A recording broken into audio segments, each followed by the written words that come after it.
Добрый день, дорогие мои далекоши. С вами я снова Лейла с канала «Как-то так у Лейлы».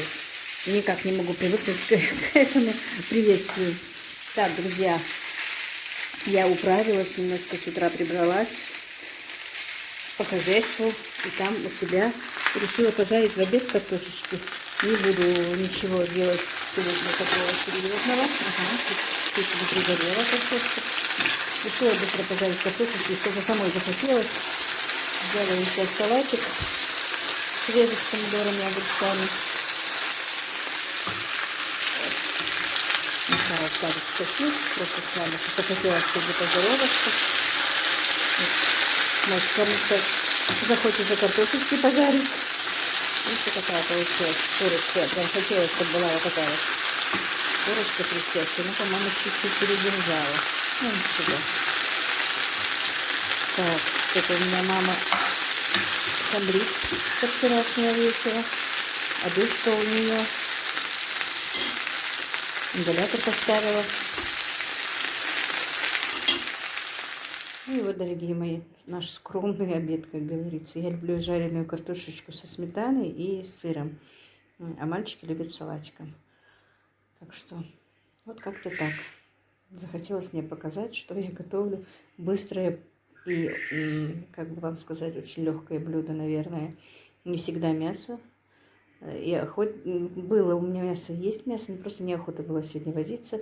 Мне надо еще много чего сделать, и поэтому по-быстрому сделала.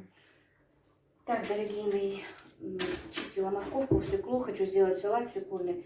Я говорила, что у меня еще стоит сок, надо вот последний доделывать. Ну и решила, чистила, уже свеклу свою почистила, потом думаю, давай-ка между делом, не просто так сидя буду рассказывать о себе, а так между делом. Хочу немножко вам рассказать, не знаю, вам будет или интересно, или нет. Ну и немножко, может быть, будет кому-то уроком, кому-то будет просто интересно меня послушать. Расскажу дальше о своей жизни. Две части у меня есть, не знаю, кто смотрел или нет. Но если не смотрели, я не буду снова об этом рассказывать, потому что это очень долго. Я надеюсь, вы, как, если вам будет интересно, зайдете и сами посмотрите. Ну, расскажу дальше. Но на чем я остановилась? Я просто на том, что вот у меня долго болела дочь, и в течение 2-3 лет все, что мы зарабатывали, у меня уходило на лечение дочери, и мы ее вылечили. Ну, ей была сделана успешная операция в Москве. Мы ее вылечили. Ну, не сказать, что полностью вылечили, но, по крайней мере, нормально. Но из-за этого вот я оттуда чуть-чуть придется мне все-таки вернуться назад, занималась тем, что мальчики мои были на стройке, средний сын каменщик, а мой старший сын и дилер были подсобниками у него. И они строили дома в этом селе, и в Назране, и на выезде, и в Малгобеке. Бывали случаи, что они уезжали и строили дома кому-то, ну, частникам, так зарабатывали на жизнь.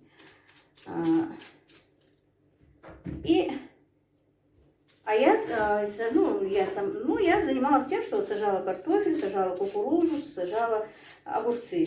А сажать картофель у нас не получилось, потому что уже, когда заболела, ну, именно когда мы делали дочке операцию, у меня пропала семенная картошка из-за того, что вот во время, когда мне надо было сажать картошку, я была рядом со своей дочерью в Москве.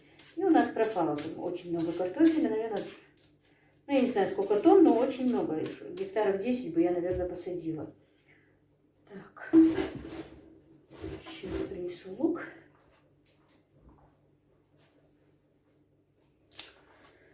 Так, и значит,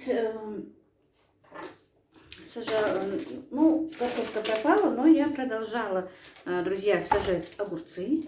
Я продолжала торговать. У нас была точка, я уже говорила, что мы торговали, у нас была точка такая торговая, прямо по трассе мы торговали овощами. Тем, что я выращивала сама, и мы привозили овощи из другого региона. Мы купили машину «Газель» бортовую и возили овощи. И торговали там на точке. Вот дочка уже вылечилась, и вот она у меня стояла на этой торговой точке с братом, ну, сыном моим. Средний сын привозил помидоры, все такое привозил, а я выращивала огурцы. Сажала, вот, у меня тут рядом было пусто, никого не было. 3 участка земли по 15 соток, 45 соток этих, и мои 15 соток еще сажала огурцы. Шпалерные, поливные, капельный полив, сделала все четко, все хорошо. И вот этим мы занимались, друзья, долгое время, года 2, по-моему. Вроде бы было все уже нормально. Опять пошло все у нас дело в гору, торговля шла нормально. Мы после «Газели» купили еще нашу Приора, по-моему, да, Приора хэтчбэк, по-моему, я точно не знаю. Короче, машину такую купили еще, сын купил. Но помимо того, что он привозил овощи, они также продолжали и работать на стройке. И потихонечку наша своя стройка шла, мы обустраивались, мы делали все так, ремонты, сделали евроремонт, кое-что покупали по мебели. Все было нормально вот, в течение этих 2 лет. Даже какой-то момент был, друзья, что магазин, который был у меня в Назране, я отдала в аренду. Торговать там я не смогла. Ой, мамочки, какой острый лук. Потом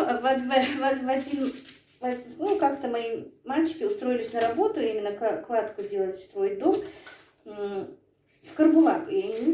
Это другой город, но каждый день ездить туда и обратно не было выгодно. Они оставались там. Строили, по-моему, моему брату даже была стройка. А у меня были огурцы, это было лето, были огурцы как раз сезон. И я не знала, что мне делать. Огурцы-то возить надо туда, торговать на точку. Дома столько огурцов не возьмут.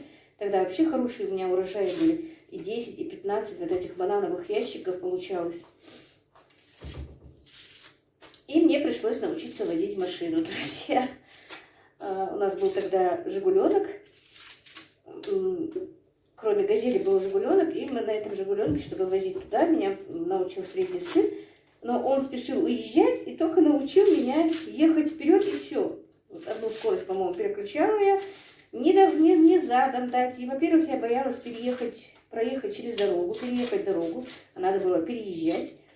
Вот я загружала эти ящики в машину. А там, когда торговала моя дочка, стоял рядом, торговал лесом мужик один, знакомый наш, с нашего, не с него, а с соседнего села. Я доезжала до этой точки, а когда надо было переезжать дорогу, останавливалась, слезала, он переводил машину через дорогу. Это сейчас так смешно, да и тогда было смешно, если честно. Неделю один раз мои мальчики приезжали домой, и приехав через неделю, так, лук был пущен, надо будет еще один принести.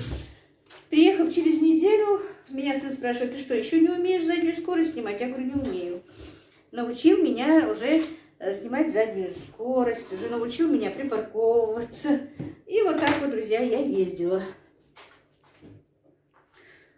Но мне было поставлено условие мальчиками: мы тебя научим водить, но только мы приедем домой, ты больше за руль не сядешь. Я говорю: хорошо, не сяду.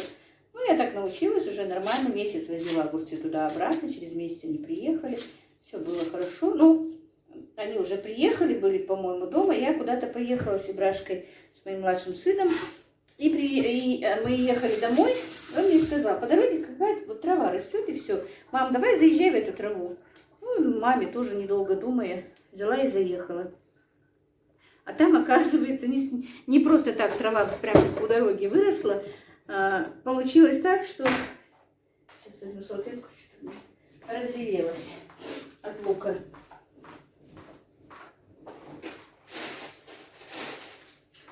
И так получилось, что, оказывается, там не просто так росла трава. Там была труба, друзья.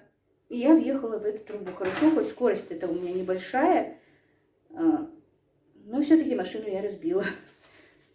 В принципе, она больше в себя и не пришла после моего удара. Там черти что случилось.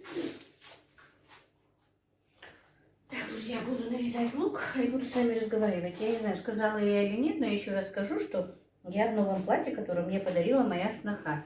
Она когда приезжала, у меня был прямой эфир, на 5000 подписчиков было подарено мне это платье и косынка. Но косынка другая, просто она шелковая, и она сползает с головы, мне неудобно. Так, продолжу дальше. Просто я подготовку сделала, открутилась. Буду немножко нарезать лук. И буду рассказывать дальше. Значит, машину я сломала, конечно. Больше не ездила. Потом мы купили уже машину, которая подороже. Ну, начали потихонечку, друзья, обустраиваться, жить, как я говорила. Старший сын поступил в училище, закончил его. Не училище, а колледж. И потом младший тоже поступил в средний, поступил в университет. Дочка поступила младшая тоже в университет. Средний поступил в строительный. А дочка поступила на экономический, но налоги и налогообложение, по-моему, у нее был факультет, но потом ее очень сильно уважал, любил директор школы наш. И она уже училась почти год, как-то в один день вызвал ее и сказал, что вот по субботам, давай я тебе по субботам буду давать уроки информатики, ты будешь преподавать. И вот она начала преподавать, это где-то было в феврале или в марте, наверное, преподавала. Он типа отшутился, будет тебе на булочки. Поработала, этот директор ушел, пришла другая, тоже наша соседка. И она предложила мне как-то, давай-ка, пусть она перейдет на заочное и будет преподавать в школе. И вот так получилось, что она нежданно-негаданно стала у нас преподавателем. И она сама себя обеспечивала, и учебу, и одежду, и все. Она у меня вот слезла с моего, как так сказать, с моего кармана. У нее было свое обеспечение. Стала самостоятельной девчонкой, если честно. Старшая также торговала тоже на точке с сыном. Летом, зимой нет. Ну, вот так все и шло, мальчики строили. Я тоже сажала, были огороды, было все. Купили уже старшему сыну машину. Ну, там много чего еще было, я просто не буду рассказывать, это слишком долго. Мелочи жизни, конечно. Было очень много, но я стала болеть, если честно, уже постоянно начало подниматься давление. Меня то туда, то сюда, мы ездили, лечили все-таки. И как-то купили машину старшему сыну, он немножко поездил на ней. И мы поехали с ним в Назрань, в город. Мне надо было купить какое-то платье на свадьбу, не помню. На какую-то свадьбу надо было купить платье. Я поехала, ну, взяла мало денег с собой, присмотрела одно платье, мне денег не хватило. И отослала сына своего за деньгами назад, домой. Я хожу что-то долго по рынку. Его нет, и на звонки не отвечает. А потом раз, и мне кто-то, я точно не помню, кто-то из знакомых позвонил и сказал, что его везут в больницу. Вот, друзья, это не передать опять словами, конечно, что это было. Я опять ревела. Я не помню, что у меня было. Прямо на рынке у меня была истерика. Потом перезвонила среднему сыну. Он сказал, ничего такого страшного нет. Он в сознании, вроде бы ничего такого, но просто не может стоять. В сознании разговаривать, все, не беспокойся, все нормально. Ну, на тот момент была недалеко, и поэтому быстро доехала до больницы. Он действительно был в сознании, вроде бы ничего, но действительно не мог вставать. Уже все мои родственники были там. Несколько раз поднимали, спускали его с этажа, обследовали. Никак не могли найти причину, что у него, почему он не может вставать. Уже к вечеру, это было где-то утром, наверное, только к вечеру поняли, что уже сделала операцию, что у него все-таки две кишки, по-моему, были разорваны, не прямые, а две тонкие кишки были разорваны от удара. Его прооперировали, он лежал в больнице. Но вот опять у нас с этого момента у нас пошли опять, как вам сказать, черная полоса, наверное, опять пошла. Он разбил машину, оказывается, был виноват, он разбил машину чужую, нам пришлось эту машину делать. Вернее, не делать, а купить. практически. Ну, 300 тысяч мы заплатили за ремонт этой машины. Одолжили, что-то не делали, влезли опять в долги. И расплатились с этим человеком, отдали 300 тысяч. Он тоже вылечился. Ну и дальше продолжалось все. Мы также работали, все хорошо, все нормально. Но, конечно, уже долги уже большие. Потом заболела я уже серьезно я. Никак давление не падает, все время повышается. И моя дочка как-то устроилась на работу уже в магазин. Она работала в магазине, не на точке моей, а в магазине, была администратором в магазине. И она сказала, что у нее там знакомый поставщик, ее жена работает в Грозном в больнице. Меня увезли туда в больницу, обследовали и сказали, что у меня сильный изгиб сонной артерии и нужно меня оперировать. Лет месяц, наверное, я там лежала до операции, после операции. Короче, меня прооперировали. Если бы я знала, что эта операция настолько серьезна, наверное, я бы не легла под нож. Я как-то об этом даже не задумывалась, но уже в день операции, когда уже было все подготовлено, мне сказали, что они не отвечают, ну, в смысле, они отвечают за то, что они меня прооперируют и зашьют все нормально, за операцию мы вам гарантируем, но что в момент операции, что будет делать ваш мозг, что будет, ну, что произойдет с вашим мозгом, мы не даем никакой гарантии. Но уже назад дороги не было, меня прооперировали, ну, как видите, успешно. А в итоге потом еще и оказалось, что давление не зависит от этого изгиба, что оно и так будет повышаться. Ну, просто риск того, что вот у меня не будет там инсульта, инфаркта, вот именно исключить это, мы сделали операцию. Ну, друзья, я знаете, к чему этот весь разговор веду, потому что вот у нас, мне неудобно даже показывать, что у меня кухня не закончена, что у меня в этой кухне недоделки, под навесом недоделки. Везде во дворе у нас недоделки, потому что у нас только было, ну, шло строительство, и вот эти вот полосы черные получаются. Вот нам не давали никак нормально обустроиться. Это тоже и операция стоила 35 тысяч, пока они там, ну, короче, около 100 с лишним тысяч мы там потратили. 300 тысяч на то, что ремонт машины сделать. Это же для нас большие деньги, конечно, по строительству, пока мальчики работают. И вы знаете, и в момент, когда вот буквально перед тем, как делать мне операцию, то же состояние стало у моего второго сына. Тоже его обследовали, сказали, что у него тоже изгиб сонной артерии. Но его здесь оперировать мы побоялись и отправили его в Москву. У меня в Москве живет брат, и отправили его к нему на обследование. Там его обследовали, но операцию не стали делать. Сказали, что пока таких показаний нет серьезных, чтобы именно сделать операцию. Но он не смог больше строить, ну, быть на солнце, у него не получалось уже. И когда он уже начинал строить, когда ставили леса, ему надо было уже наверху строить или там крышу ложить, у него не получалось, у него кружилась голова, у него болела голова, ну, ну, я уже по своему состоянию тоже знаю, какое состояние бывает. И вот годика 2 тоже получилось, что мой сын не смог заниматься строительством, и тоже у нас не было, ну, как таковых заработков. Вот поэтому, друзья, я просто хотела рассказать, почему и как все. Ну, вот такие вот вещи у нас случались, то болели, то авария. И у нас не получалось нормально докончить свое строительство, нормально докончить дом. Дочка закончила, ну, почти закончила университет, там несколько месяцев осталось. Ее сосватали. Ну, я не хотела, пока она закончит, пока вот дом не построится. Теперь жалею, друзья, я еще к чему, может быть, там. Я жалею, что вовремя не женила своих сыновей и ждала, что вот дом достроим, там все сделаем, обустроим, только тогда женим. Не надо было. Вот я это поняла только после того.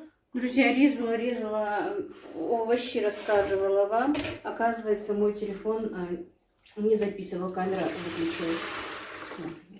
Мне сейчас надо сделать творог. Я буду делать творог и доскажу все-таки мысль свою, рассказ свой, наверное. Ну и вот так вот мы, кое-что случалось, болели, что-то было, эти мелочи, все я не буду рассказывать.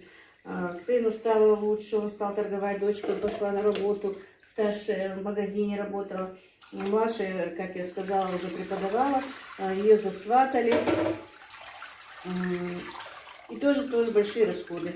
Но до этого мы еще купили машину, средний сын купил еще до аварии старшего сына, первый купил младший, средний сын за 300 тысяч, ну, подержанная, конечно, была, Мерседес, машину, ну, еще в хорошем состоянии, хорошая, мне очень нравилась эта машина, если честно. Ну, вот так вот мы продвигались, жили, друзья, все было вот так, как более-менее нормально. Засватали вот младшую дочь, тоже немножко влезли в долги, но все равно ничего, все хорошо. А потом дочь вышла замуж, мы работали, все вроде бы так, уже нормально. Почти отдала я весь долг, который должна была после того, как девочка вышла замуж. Ну, оставалось где-то 100 тысяч, наверное. И у нас опять случилась неприятность. Я просто, друзья, знаете, почему это рассказываю? Чтобы вы поняли, почему и как у меня все здесь происходит. Чтобы было понятно, почему ну, мы вот на такой стадии. Как мне написала одна подписчица, когда я спросила, почему, ну, мое высказывание как-то так, некоторым не нравится, она мне сказала, нет, почему, во-первых, у тебя так построен канал твой на этом, во-вторых, мне говорит, ну, она правильно перефразирует, я просто сейчас точно не смогу сказать, и она мне сказала, это ты просто как-то и не оправдываешься, вот объясняешься, вот у меня вот так-то. И действительно, вот я не оправдываюсь ничего, я просто хочу вам сказать, вот это у меня было. Многим это интересно, многие меня просили досказать, почему не досказываете, что вы начали. И поэтому я потихонечку вот хочу вам рассказать, донести мысль. Но все путается, я не знаю, и что сначала сказала, что потом сказала. Но все, что я говорю, это со мной происходило, это с нами было. Может, раньше, может, позже, не знаю, я уже путаюсь, если честно. И после операции тоже очень много чего забываю. Забывчивость ужасная. Сильно на меня подействовала эта операция именно на память, друзья. Так что я могу в многих вещах просто забыться. Ну, может быть, хронологию забыть. Ну вот, вот так вот, друзья. У нас, ну, мы начинали нормально жить под тем... Как вам сказать, насчет, ну, после того, как мы вот так вот остались, начинали все с нуля, вроде бы все хорошо. И машины покупали, и дом достраивали, и дом делали, и дети поступали, учиться учились. Все было хорошо, но вот как-то что-то, ну, все равно с нами случалось. Ну, на это все это воля Аллаха. Тогда, конечно, когда что-то с тобой случается, то ты всегда думаешь, почему со мной, почему с людьми так не бывает. Хотя, если оказывается, так послушав кого-то, чьи-то другие истории, понимаешь, что нет, у тебя все-таки не так сложно, как у других. И вот так вот, после свадьбы дочери, прошел год, как я сказала, долгов уже оставалось поменьше. Я уже более-менее пришла в норму, и сын мой нет-нет достроил. Хоть не так много, но начал понемножечку строить, тоже ему становилось уже легче, делал кое-какие работы тоже. Ну, нормально у нас, более-менее нормально все протекало. Старший сын торговал на точке. Правда, мы уже издалека не возили ничего, потому что «Газель» сломалась, а была у нас вот именно вот эта машина «Мерседес» и эта машина, где то ли «девятка» была, то ли 14-я, я не знаю, которую он разбивал. И вот так вот, друзья, мы продолжали работать. «Газель» нет, у нас «Газель» была, но «Газель» уже не могла делать перевозки такие издалека. Просто по Назрани, по селу он ездил, а вот откуда-то доставлять товары он не мог. Ну, там много чего, каких-то нюансов было. И вот так вот, друзья, и в какой-то момент, знаете, это было, конечно, гром среди ясного неба, это было что-то, но это так произошло, я не буду вам говорить, что, может быть, вам и покажется, что это неправильно, что я это говорю или нет, что я это так говорю, но я хочу это сказать, знаете почему, потому что вот многие подумают, вот, ну почему там так происходит, почему это происходит. Все работают, а и дом достроить не могут, и не могут. Я поэтому веду к этому разговор, что дело в том, что вот в один момент мы оказались в огромной долговой яме. Я об этом несколько раз говорила, и сейчас немножко скажу об этом, но не буду говорить, кто, зачем и как. Но это оказалось в один момент, никто ничего не воровал, но произошло так. Мы оказались должны почти 2 миллиона денег. Так получилось. Мы не ждали этого и не думали никогда в жизни, но произошло. Конечно, первые моменты, первые не то что моменты, первые месяцы, даже годы для меня были шокирующие, для меня были ужасным ударом, но это было. Даже моя дочка сказала мне, младшая дочка сказала: мама, ты столько перенесла, и смерть мужа, и с нуля дом строила, и разные проблемы, и болезнь дочери, и все ты решала, ты не отчаивалась, ничего, но деньги тебя подкосили. И она мне сказала: мама, вот за месяц, за 2, вот просто на тебя посмотреть, ты стала старушкой. Я действительно, и это было так, я сейчас это понимаю, это сейчас я, друзья, ожила, я общаюсь, я смеюсь, мне не хотелось смеяться, мне не хотелось никуда идти, мне не хотелось ездить на свадьбу, я просто отправляла деньги, сама не ездила, или отправляла сыновей, сама не ездила, я не могла видеть людей. Не из-за того, что мне люди были противны, мне было неудобно, если честно. Мне не хотелось одеваться. Мне казалось, если я что-то одену или еще что-то, или в магазине кто-то увидит, что я что-то покупаю, вот сейчас подумать могут, что вот, вот столько вот должна, а она еще покупки делает, она еще, она не стесняется, еще на свадьбы ходит. Много чего было, друзья, много чего в моей голове вертелось, никто этого не понимает, никто этого не знает. Мне не хотелось ни с кем по телефону общаться. Я действительно ушла сама в себя.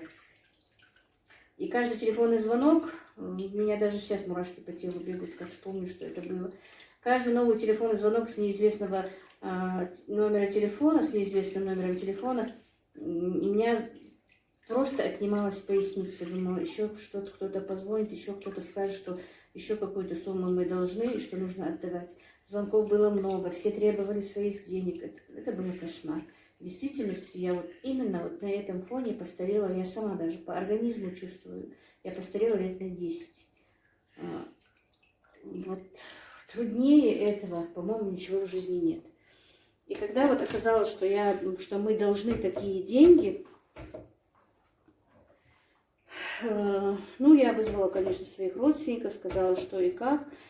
И один из моих родственников сказал так: ну что теперь поделать, придется продать дом и отдать чужие деньги.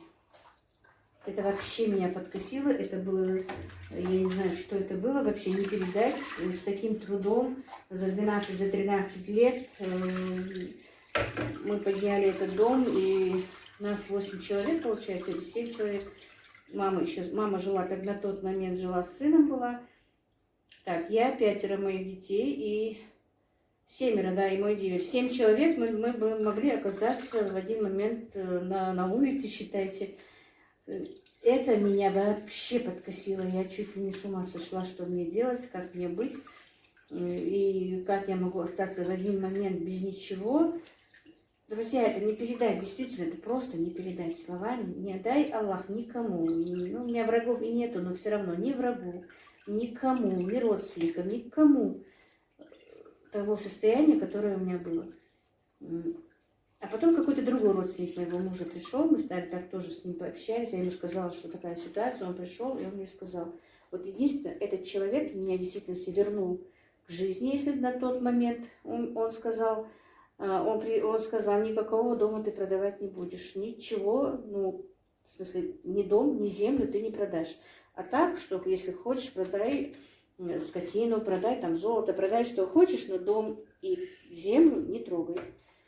Если на тебя будут наезжать, если будут такие сильные прям разборки, скажешь, мы отдадим шариатский суд и решим эту проблему. Он меня еще чуть-чуть вернул к жизни. Так как такового этого не произошло, таких сильных наездов на нас не было, Были только одни, которые требовали буквально сразу. Этот долг мы отдали, продав скотину, продав там наш кур, ну, все, что у меня было, продав, этот долг мы отдали. И мне еще, друзья, помогли родственники тоже. Все мои заловки мне помогли, некоторые родственники помогли. Некоторые родственники даже крупную сумму денег, 20 тысяч кто-то погасил долг. Один родственник вообще оставил 60 тысяч. Не знаю, может, меня будут слышать, но это все узнают. И поэтому вот таким вот, ну вот так вот мы потихонечку расплатились с долгами, друзья. Мне люди помогли, мы сами продали все, что можно было продать. Золото, там, мою шубу, машины. Все, что можно было продать, мы продали. Скотину. Единственное, я не продала корову. Я даже уже собиралась продавать корову, но меня все отговорили. Ни в коем случае не продавай корову. Ни в коем случае. Как вы будете есть, что вы будете делать. И вот так вот, друзья, просто я не говорю это для жалости, я не говорю это, чтобы вы меня там пожалели, как-то чем-то помогли. Нет, не думайте об этом, я просто рассказываю о своей жизни. Я считаю нужным это рассказать. И в основном просто потому, что вот я не могу себе позволить многих вещей, которые бы я с удовольствием делала бы и показывала вам.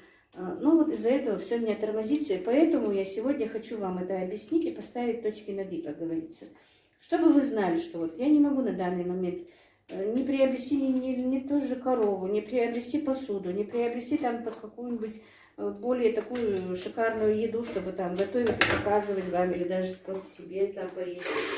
То, что у меня сейчас есть, большего я себе позволить не могу. Поэтому я вам объясняю это. В действительности мне этот человек очень помог, сказав, что да, я вот не надо это продавать, не надо ни дом, ни землю продавать. А потихонечку, вот если будут наезжать, придут, скажешь, вот мы по мере возможности мы будем вам выплачивать. Я вот так вот и говорила, вот, как кто-то подходил, вот, или ставила число какое-то, вот в тот день, в то время у нас получится вам вот отдать такую-то, такую-то сумму. И мы отдавали. У нас как-то получалось. Но так получилось, что этот случай произошел где-то в июне. Ну, уже этот июнь я проработала. Ну, лето я в своем огороде все доставала, продавала. А уже к осени машина сломалась, мы не смогли торговать уже. И делать газель тоже не получалось. А легковушки не продали.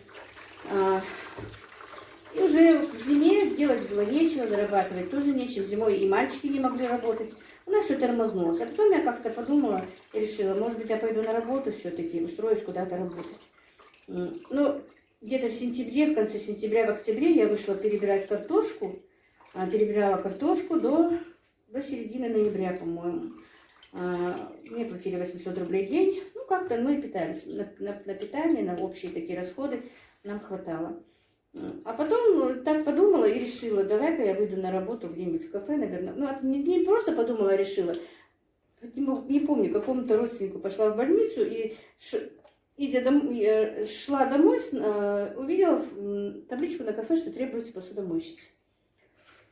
И решила выйти на работу посудомойщицей. Пришла домой и дочке своей сказала, младшей дочке сказала, что вот я хочу пойти на работу посудомойщица. Она говорит, нет, я тебе напишу объявление поваром. Я говорю, нет, я побоюсь поваром выйти. Никогда в жизни не работала в общепите, и никто меня без опыта не возьмет. Но она себе где-то подала объявление, но мне поступали какие-то предложения, но я отказалась и пошла вот туда, вот, где было написано, что требуется посудомойщица.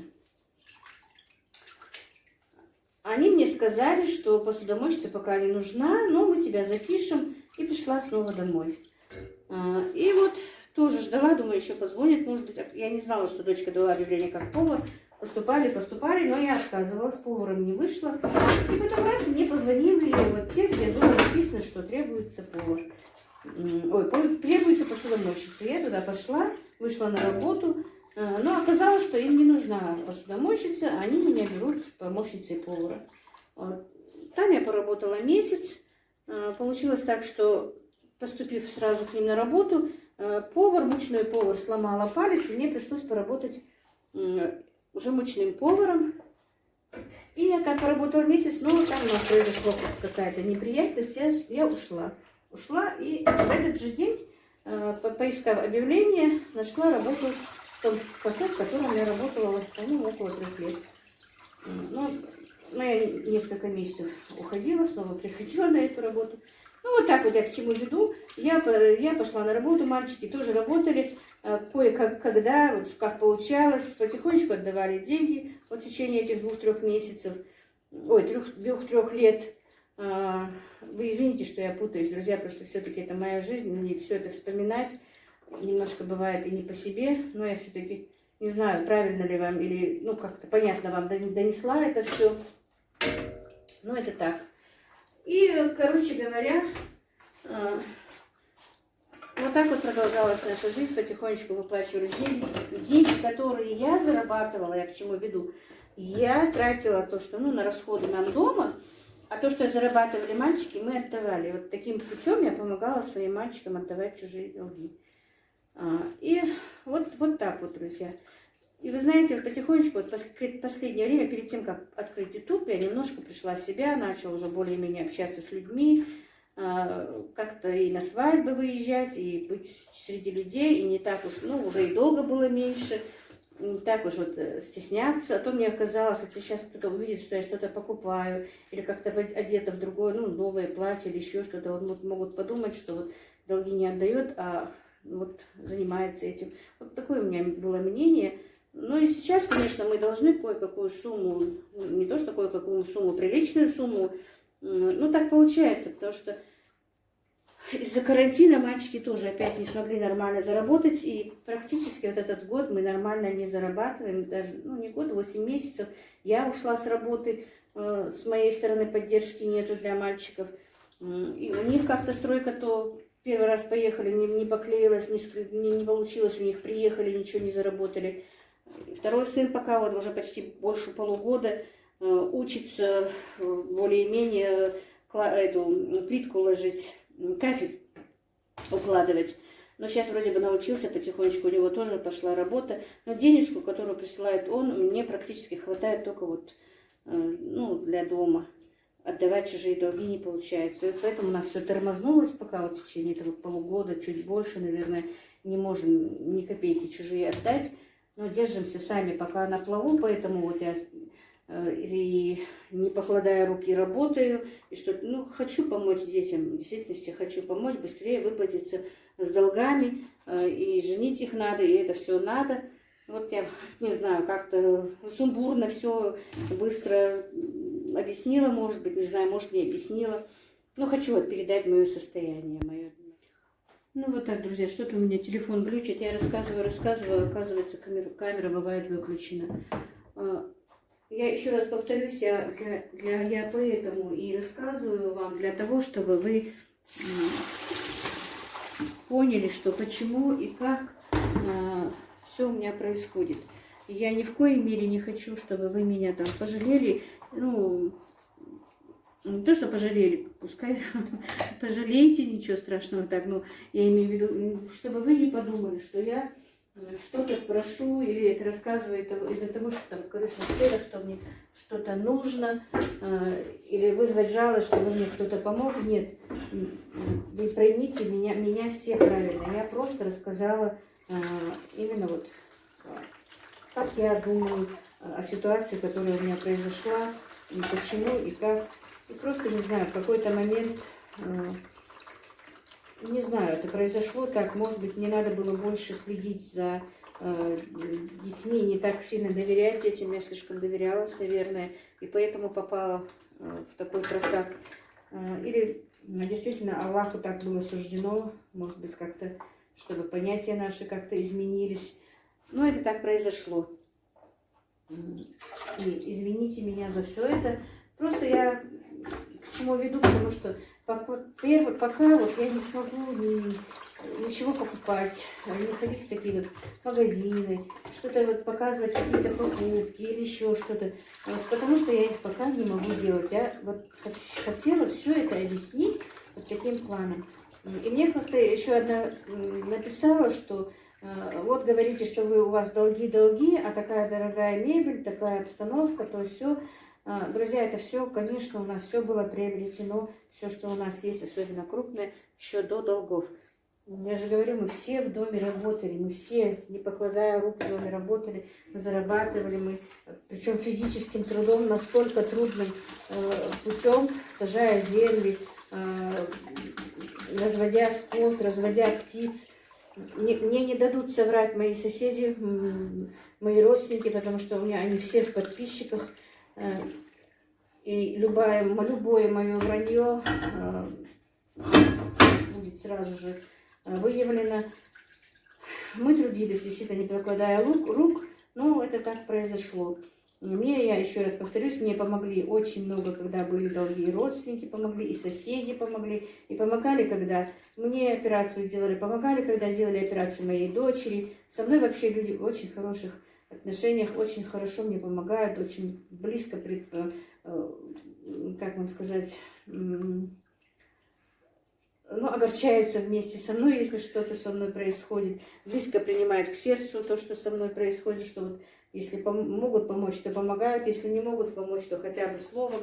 Ну вот как-то так, друзья. И я в один момент решила, скажу вам честно, не из-за денег, не из-за чего-то, а просто действительно сидела, смотрела несколько каналов семейных и подумала, а может мне тоже просто так, чтобы как-то вот не было, тем более был карантин, была такая скукотища, у меня не было хозяйства, кроме одной коровы, никакой птицы, ничего, это все заведено после мая.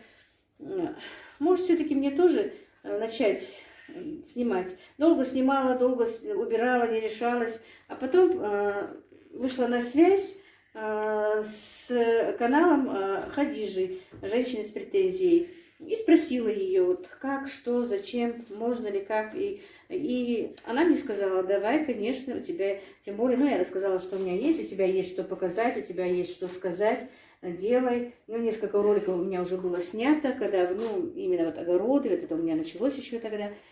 Птица, по-моему, тоже уже чуть-чуть была приобретена. И она мне говорит, я ей говорю, Хадижа, я не смогу покупать, делать какие-то покупки, я не смогу делать, дорогие покупки, я не смогу это делать, то. Она говорит, ничего, я не смогу сделать, готовить такие изысканные блюда, потому что у меня нет денег покупать их пока. И она мне сказала, ничего не надо, ничего делать сверхъестественного не надо, и омарами этими всеми ты никого не удивишь. Если ты хочешь снимать, если тебе это интересно, и она посмотрела мои ролики, сказала, ролики более-менее нормальные, делай, занимайся, показывай просто, как ты есть, что у тебя есть. Честно, не преувеличивая ничего, просто будь со своим зрителем честной. И, друзья, я уже вот сколько, 3 месяца, 4-й месяц скоро, с вами как на духу.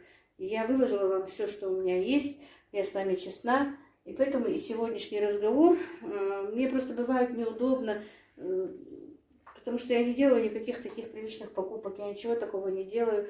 Мне даже бывает неудобно вам показывать что-то, показывать свой двор, который нужно доделать, достроить, все делать, доделывать.